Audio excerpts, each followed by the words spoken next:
You are the rock star to them. The developers, the programmers are the new rock stars. Look at Steve Jobs. He's the rock star. The game makers, new rock stars. So I think publishers are really, well, I'll be harsh. The sleaze in between.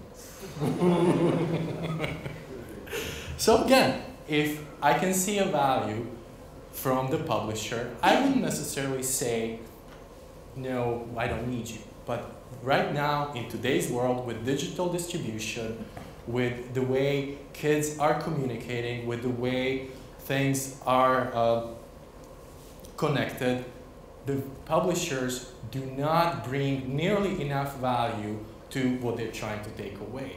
We get calls pretty much every month or so from a publisher who thinks that just because they're calling us, we should be so happy that such a big publisher wants to basically take, and you know, they've shrunk it down. They want to take maybe 30 or 50% of what we make because they can market it better. And I look at the App Store and my game is above all of their games.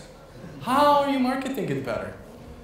They want to give us an advance to create a new version of the game. I don't need that advance. I have enough made of my own that I can finance that if I want to.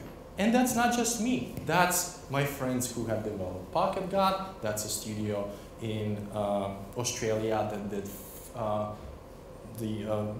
did flight control and real racing. That's a lot of people out there, and it's only the beginning. And you see it in book authors, you see it in content producers, video content producers. It's just opening up this whole new world that publishers, unless they drastically change their model, are not needed anymore. Okay, thank you very much.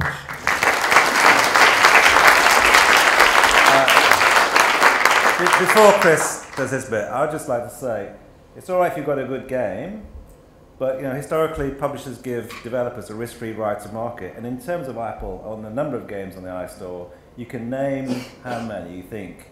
Flight Control, Dual Jump, Angry Birds, and what? And who's going to help them? Chris? Well, I think it's been very sort of animated and jovial, and I don't want to break the thread because it's that time of day.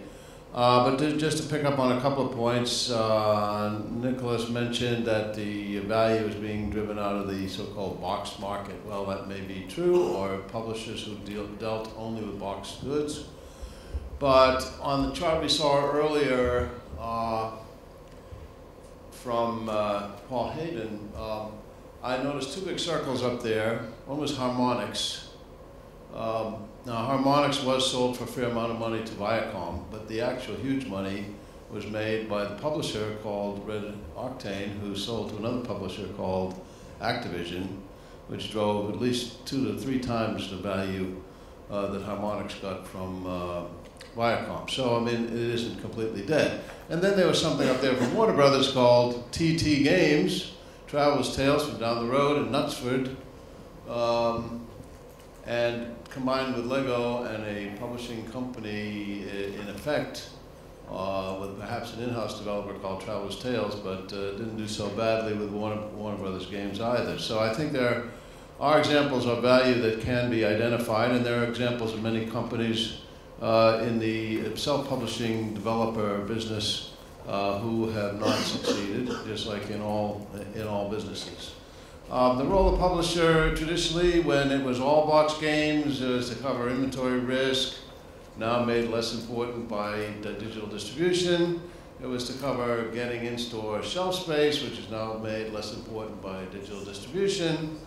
And it was to cover marketing risk, which is somewhat less relevant now since you can create awareness through Twitter and Facebook and other social guerrilla tactics. So I would agree that some of the things that publishers used to do probably are becoming unnecessary and shouldn't be charged for.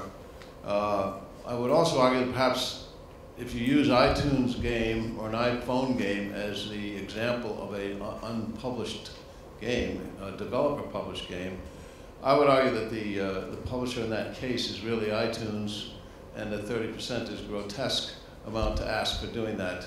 It probably costs them about 10% max to collect the money. So, you know, if you can't do it, you have to do it with people who can, or if you don't want to do it and you may get a better deal, you do it with people who are going to aggregate certain functions, provide them to a group of customers, in this case developers, and make a more efficient route to market for the product, which is the ultimate thing the consumers are buying. And a couple of thoughts come to mind, whether it's online or in box. One thing is versioning for different cultures. You may be able to do a doodle jump in China without too much hard work of versioning if the iPhone gets distribution in China.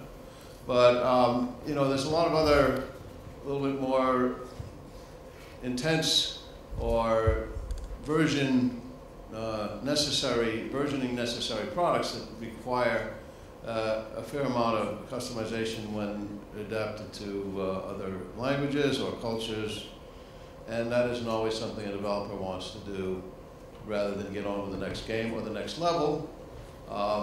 And publishers generally have a better aggregated, efficient resource to do that, as they would, well, for design of certain marketing programs, and my other point slipped my mind, but I'll bring it back at the end in the recap. So it's true, I think, the publisher's role has changed, and perhaps its relative size in the business will change unless you include it in the monetization side, you know, after-market goods, virtual goods sales, or monetization of subscriptions, or backing up an online massively multiplayer game with mediation and moderation, like Codemasters does for Lord of the Rings. Yeah, some functions will change, but their role for that level in certain conditions is unmistakable. And I'm going to have to stop you now. I mean, it's just too much. That's am I out of time? That's way over, way over. I was just being sympathetic. And it's not answering time. So we're going to have, yes, a few questions from the floor. It seems... Comments or questions? Comments. You can't ask questions. First hand up was Andy Payne. Can we have a microphone? He's very mild-mannered and silent kind of type. Just a comment. So, book publishing or otherwise, if William Collins walked in and said, "You're the answer," as a comment, would you say, "No comment, I don't want your advance"? Just as a comment. Just as a comment. Okay. Okay. Front row, please. Oh, booming voice. Yeah, with Phil Harris' work, with lack of publishing protection, do you see the end of AAA titles? Okay, any more comments? Back row now, sprint. Doodle jump up there. We'll send him back down to the front next, okay? Yeah? I'm going to talk to Igor. You say you're a rock star, and actually you're not a rock star. You're the winner of the X Factor right now. Because out of those hundreds of thousands of wannabe games, you're the one that got picked. And the question is, what next? Because you're standing there surrounded by all these people cheering, and if you're a pop star, if you're a rock star, what you need is a record label to give you a 360-degree contract to make t-shirts and mugs and biscuits and all that other crap that gets pushed around successful rock stars. And at the point where you've got 34 games, you're not a developer anymore, I'm afraid. You're actually a publisher because you've internalized most of the functions that a developer would do within yourself, so you're a publisher. One more thing. Who's Bernie Ecclestone going to take a call from an F1 game? A developer or a publisher? A publisher that's got deep pockets and the ability to leverage the title internationally, or is he going to take a call from you and your 15-year-old mates? That's it. Thank you, James. That was it. On your way down, there's one there. Hi, David from Music Mind.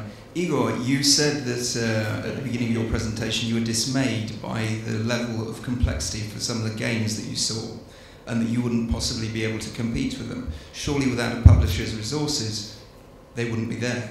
Therefore, there is a need for them. Thank you very much. Over swinging round to the left here. It has been very right-handed, the comments so far. Impressive.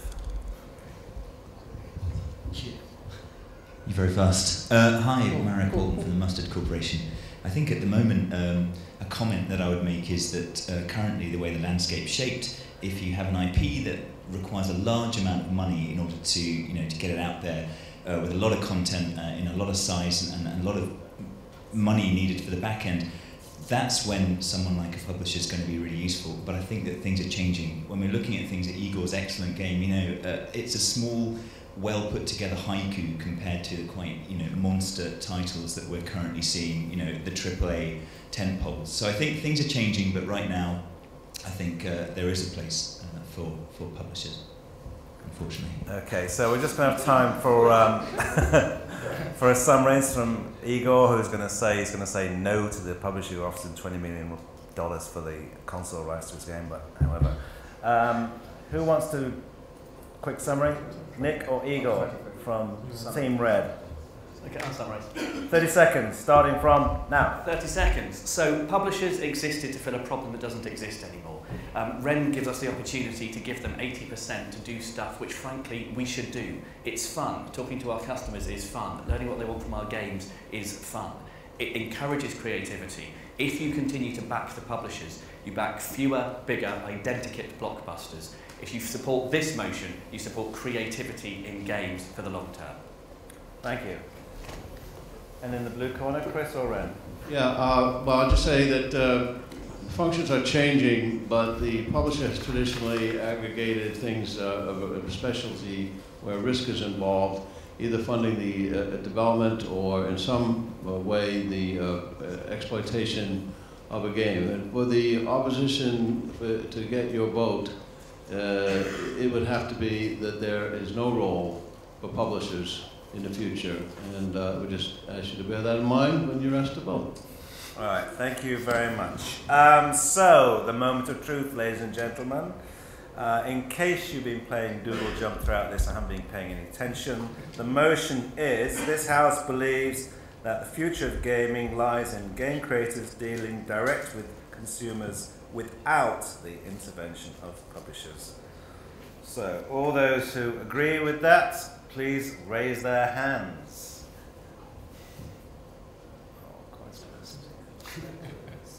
And those against?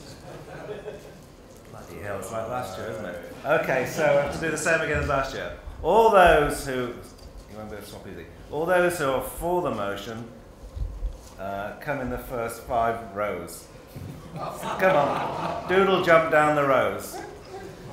And all those against, the back 5 rows. You can leave your things, no one's going to steal them. Get to know your friends.